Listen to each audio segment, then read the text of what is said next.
So next up, number 5 in our series, we're almost at the end now, is Arnie Garvey, who is CEO of Rewild Earth in Zinda in Niger.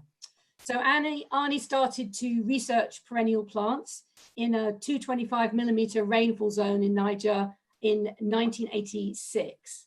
And he developed a method called wild perennial polyculture that forms the basis of a sustainable economy, providing income to the rural population whilst restoring the environment. So right now he is out with his team in their field station directing seeding, because that's the time of year where they're at. So he has kindly recorded a video for us to talk about his work, and the title of his talk is Making the World Bountiful and Beautiful. Hi, I'm Arnie Garvey, and today I would like to present to you Making the World Bountiful and Beautiful, which is wild perennial polyculture in action.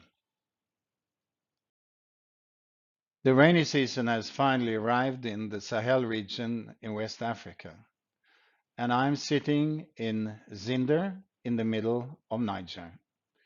People here are now very busy sowing both millet and sorghum, but some of us are direct seeding instead. This year, we are testing 128 native wild perennial species through the direct seeding test. What is very different with the perennial species, in contrast to annuals like sorghum and millet, is that they give food all year round. This leads to food security, so that if one crop fails, then after a month, you can have another crop.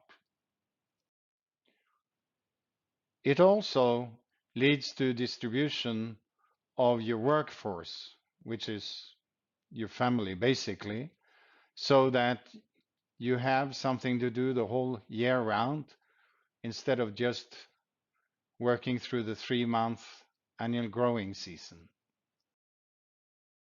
As a 20-year-old, I was on my first Trans-Sahara, traveling from London to Accra, when I came upon a dried out melon in the middle of the Sahara Desert. And I thought to myself, imagine if this could become human food, what it would mean for the people here.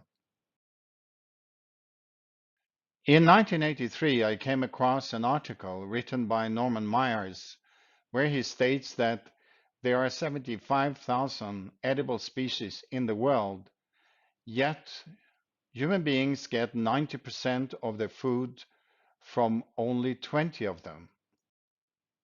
He also mentioned that many of them could grow in dry zones without irrigation. This potential really hit me and has been with me ever since. This brought me to Niger, where I started my direct seeding research in 1986. And if you look at the top of this picture, that is what the field station looked like when I started, in a 225mm rainfall zone.